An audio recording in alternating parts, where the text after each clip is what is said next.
안녕하세요. 김정은의 경제TV. 오늘은 민노총에 대해서 좀 이야기를 해보려고 합니다. 제목은 민노총은 보라.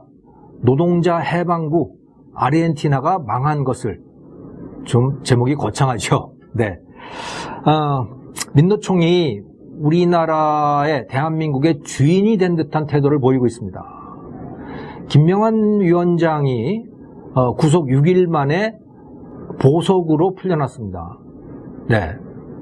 혐의는 국회에 난입한 그 혐의, 여러분 기억하실 거예요. 국회 담장을 막 넘어가지고 막 그러고 그런 혐의, 그런 사태 때문에 구속이 됐고, 그리고 이 사람이 구속이 된 이유는 도주의 우려가 있다. 그래서 구속이 된 거예요. 사실은 말이죠. 우리나라 검찰들이 이 구속을 남발하는 건 참 문제 있어요. 우리 국민들도 사실은 이 잘못한 사람은 무조건 구속시켜야 된다라고 하는 이 생각을 갖고 있는 것 자체가 잘못이긴 해요. 왜냐하면 법치국가에서 모든 사람은 다 무죄 추정의 원칙이잖아요. 그러니까 법원에서 유죄 판결을 받기 전까지는 구속시키면 안 돼요.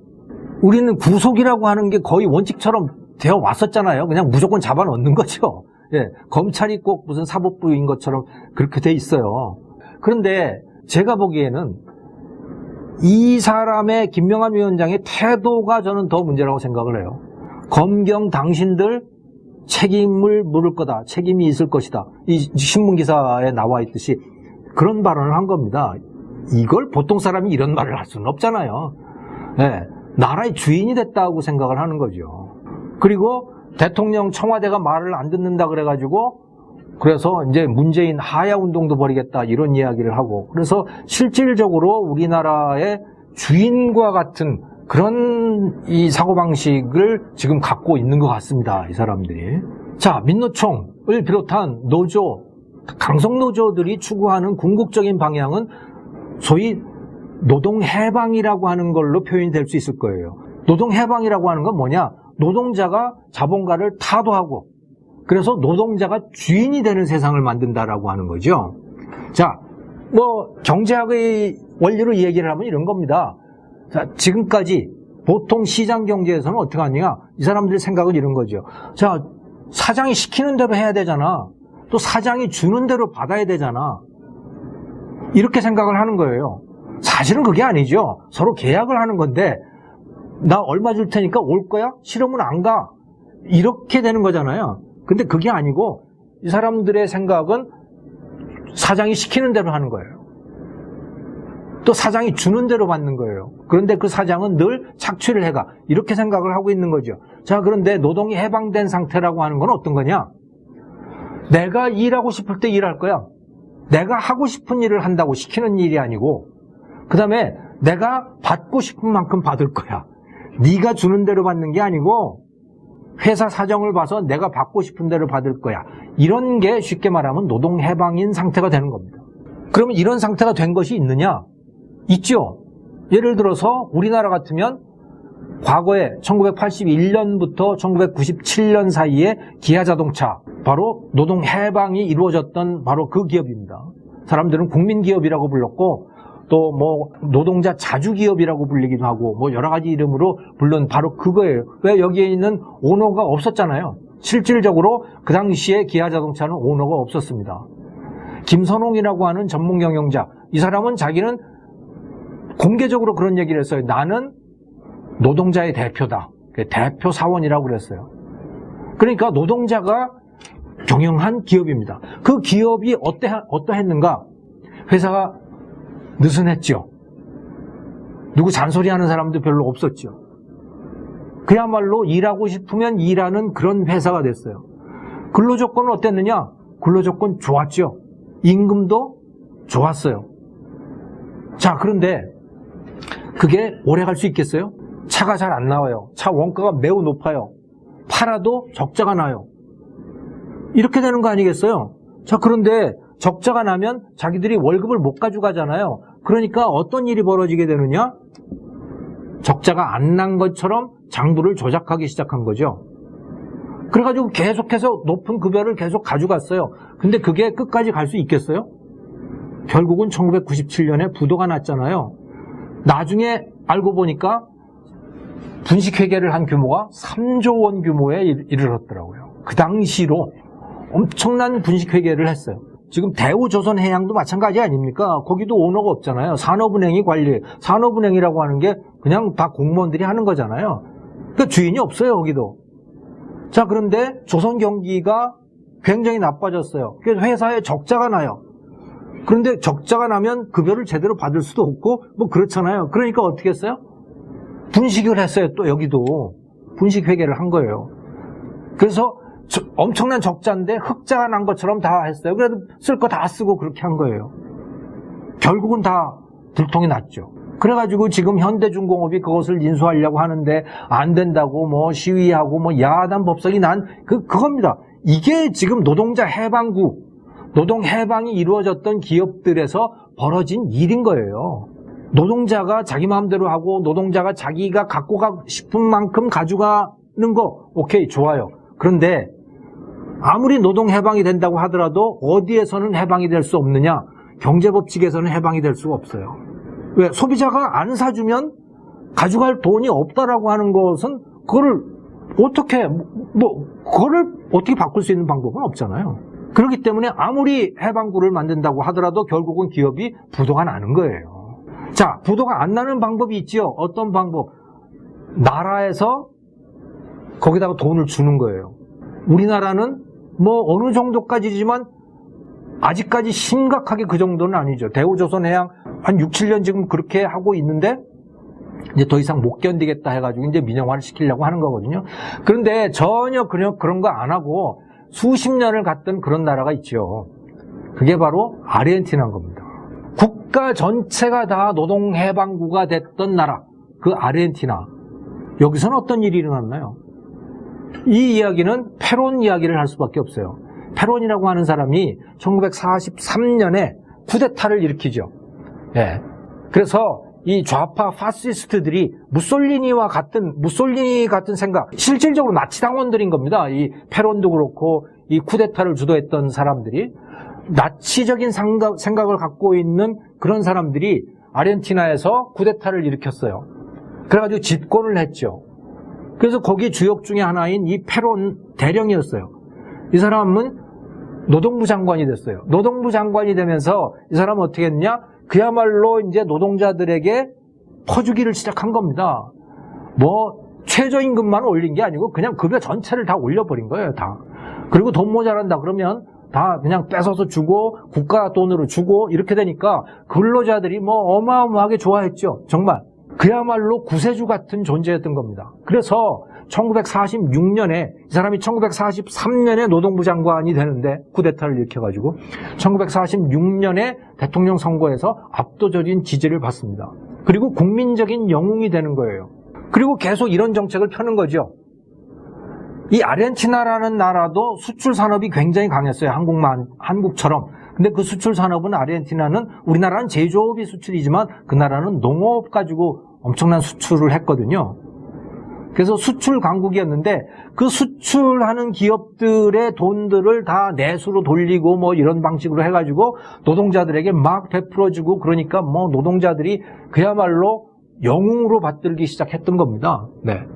그래서 직장마다 노조가 생기고 그 엄청난 숫자의 노조원들이 페론의 지지 세력이 된 거죠. 강력한 지지 세력이 된 겁니다. 네. 자, 그런데 이것도 하루 이틀이죠. 돈이 없잖아요. 돈이 없는 겁니다. 그럼 어떻게 하느냐? 이제 돈 찍어야지 어떻게 하겠어요? 세금 걷어서 주는 것도 한계가 있는 거 아니에요? 그러니까 돈 찍어서 주기 시작한 거예요. 그러면 어떤 일이 일어나겠습니까, 여러분? 화폐가 남발이 되겠죠? 한국은행에서 돈 찍어가지고 막 나눠주면 화폐가 종이 쪽지가 되잖아요, 휴지 쪽이. 그래가지고 인플레가 생기기 시작하는 거예요. 이 그래프를 한번 보세요. 이 기둥들이 여러 개가 있는데 여기서 여러분들이 보셔야 될 건 색깔별로 보시면 됩니다. 이게 1946년부터 1952년 그러니까 페론이 집권을 해가지고 처음 6년 동안의 지금 경제 상황을 집약적으로 보여주고 있는 건데요. 여기서 색깔별로 다 다르잖아요. 빨간색이 뭐냐면 이게 인플레이션이에요. 1946년 대통령이 됐을 때 한 15% 정도 인플레이션이 있었어요. 이미 그 전부터 인플레이션이 상당 부분 있어 왔죠. 그 쿠데타가 일어난 후부터. 그런데 이게 1951년에 가면 인플레이션이 50%까지 올라갑니다. 한 해에 물가가 50%가 올라간다고 생각을 해보세요. 이거는 끔찍한 일이에요. 그러니까 아무리 월급을 올려주더라도요, 결국은 노동자들의 주머니는 가벼워지게 돼 있어요. 그래서 실질 임금이라고 돼 있는 게 있잖아요. 여기서 하늘색으로 돼 있는 그 그래프입니다. 그게 보면 1946년, 1947년을 이렇게 꽤 높다가 이게 그 다음부터 떨어져가지고 1950년부터는 마이너스가 돼버려요. 국민소득도 떨어져요. 국민소득은 여기서 이 연두색으로 돼 있는 그 그래프입니다만은 이게 보면 1949년부터 0 밑으로 떨어지잖아요. 그러니까 오히려 감소를 하게 되는 거예요. 워낙 물가 상승률이 높아져 버리기 때문에. 왜 높아졌느냐? 통화를 남발했기 때문에 그러는 것이죠. 이게 지금. 자, 그러니까 다 아우성이 났잖아요. 노동자들도 아우성이 난 거예요. 그러니까 패론도 별 수가 있어요? 별 수 없죠. 긴축을 하는 수밖에 없어요. 돈도 없고 돈을 찍으려고 하니까 물가는 올라가고 물가 오른 거에 대해서는 노동자들이 죽겠다고 하니까 그걸 긴축을 했어요. 긴축을 하니까 더 죽겠다고 그러죠? 그러니까 반대 세력이 또 힘을 얻잖아요? 노동자들이 죽겠다고 하니까. 그래가지고 결국은 이 쿠데타가 날 것 같으니까 패론이 도망을 가게 됩니다. 그래서 망명을 하죠. 1956년인가 뭐 그렇습니다만은. 자, 이게 말이죠. 피할 수 없는 거예요. 파퓰리즘. 노동자 천국에 피할 수 없는 그런 질곡인 겁니다. 처음에는 다 퍼줄 수 있어요. 기업가들 거 뺏어서 노동자에게 주고 또 세금 걷어가지고 노동자에게 주고 할 수 있어. 그러다 안 되면 돈 풀어가지고 주고 할 수 있어요. 그런데 그것도 10년 못 넘어가요. 물가가 올라가서 해결할 수가 없는 거예요. 그럼 어떻게 되냐? 그러면 조일 수밖에 없잖아요. 조이고 나면 어떻게 되느냐? 이제 신자유주의가 어때니? 뭐 이런 소리가 터져 나오는 거예요. 이게 끊임없이 이런 악순환을 아르헨티나가 겪게 되는 겁니다. 그 후로. 이 과정을 패론이 시작을 한 거죠. 여기 보시면요. 이게 여러분들이 보시는 이 막대 그래프를 보시면 이게 2000년 이후에 아르헨티나의 인플레이션 추이예요. 여기 보시면 15%에서 뭐 많을 때는 아직도 40 몇 %씩 이렇게 인플레가 있는 거예요. 그리고 여기 보시면 이 영어로 되어 있는 이 그래프 있잖아요. 아르헨티나의 인플레이션의 역사라고 하는 이 그래프. 이거는 이코노미스트라고 하는 영국 잡지에서 작성을 한 건데 여기 보면요. 1989년, 90년 이 무렵에는 아르헨티나의 인플레이션율이 2000%에서 2만 %까지 갔어요. 돈이 그냥 휴지 쪽이 된 거죠. 왜 이렇게 됐느냐? 패론 때 시작한 그 악순환의 사이클이 계속 이것을 벗어나지 못하는 거예요. 이게 우파가 돼도 그렇고 좌파가 돼도 그렇고 이걸 해결을 못하는 거예요. 왜? 국민이 견디질 못하는 거죠. 국민이 어려우면 정부 보고 돈 달라 그러는 거예요. 그럼 정부는 무슨 돈이 있어요? 돈 찍어주든가 세금 걷어주든가 뭐 그거밖에 없잖아요. 그래서 아르헨티나는 결국은 국민들의 자업자득입니다. 이게 대부분의 파퓰리즘 국가들은요 국민들의 자업자득이에요. 국민이 나라가 경제가 돌아가는 거에 대해서 잘 모르거나 알아도 무책임하거나 그런 상태에서는 그냥 이렇게 될 수밖에 없는 거죠. 왜? 몇 푼 돈 몇 푼 지어주면 그냥 좋다 그러니까요. 이것은 나라가 심각한 내전 상태에 놓이게 된다는 겁니다. 노동자 천국을 만들려면요 세상을 자본가와 노동자로 나누어야 되잖아요. 억지로. 그럼 세상은 다 적인 거예요. 내 편 아니면 적인 거예요. 그럼 상대방도 그렇게 생각을 할 거 아닙니까? 적으로 간주되는 그 사람들은 또 똑같이 생각을 하겠죠. 그러니까 악순환이 되는 계속해서 쿠데타, 폭력 시위 뭐 이런 것이 일어날 수밖에 없는 거고 아르헨티나가 계속해서 그런 상태에서 빠져나오지 못하고 있는 겁니다. 우리나라도 지금 그렇게 가고 있는 거예요. 민노총이 이 폭력성이 점점 심해지고 있는 것 같아요. 이거 큰일입니다. 이거는 반드시 극복을 해야 됩니다. 우리나라가 아르헨티나처럼 되지 않으려면. 법을 세워야 됩니다. 민노총도 법을 지켜야 해. 민노총도 폭력을 쓰면 똑같이 법을 지켜야 되는 거야. 이 원칙을 분명히 해야 돼요. 법을 똑같이 집행을 해야 된다는 겁니다. 쉽지 않은 일이죠. 그런데 이것을 해서 성공한 지도자가 있어요. 성공한 나라가 있죠. 영국, 대처 수상. 영국도 이 노조가 엄청났었죠. 예. 1945년 2차 대전이 끝난 다음에 영국의 노동당이 집권을 하잖아요. 그래가지고 영국이 완전히 사회주의 국가가 됩니다. 한 30년, 거의 한 25년 동안 노조가 지배하는 국가가 된 거죠. 근데 대처가 집권을 했어요. 그 대처에 반대를 해가지고 영국의 탄광노조, 최대 노조죠. 여기가 파업을 한 거예요. 대처는 그냥 법대로 집행을 한 겁니다. 대처가 이겼죠. 그건 레이건도 마찬가지예요. 거의 같은 시기에 레이건이 집권을 했어요. 그런데 그 레이건의 정책에 마음이 안 들어가지고 그 미국의 공항의 항공 관제사들이 파업을 일으킨 거예요. 항공 관제사가 파업을 하면 비행장이 마비가 되잖아요. 그런데 레이건 대통령 어떻게 했냐? 11,000명인가 다 해고를 해버렸어요. 그냥 다 해고를 해버리고 다른 사람들을 그냥 뽑아버렸어요. 그리고서 규율이 잡힌 거죠. 법치가 잡혔습니다. 문재인 대통령은 이런 걸 할 리가 없어요. 그런데 필요합니다. 어떻게 해야 되냐? 이건 국민들이 요구를 하셔야 됩니다.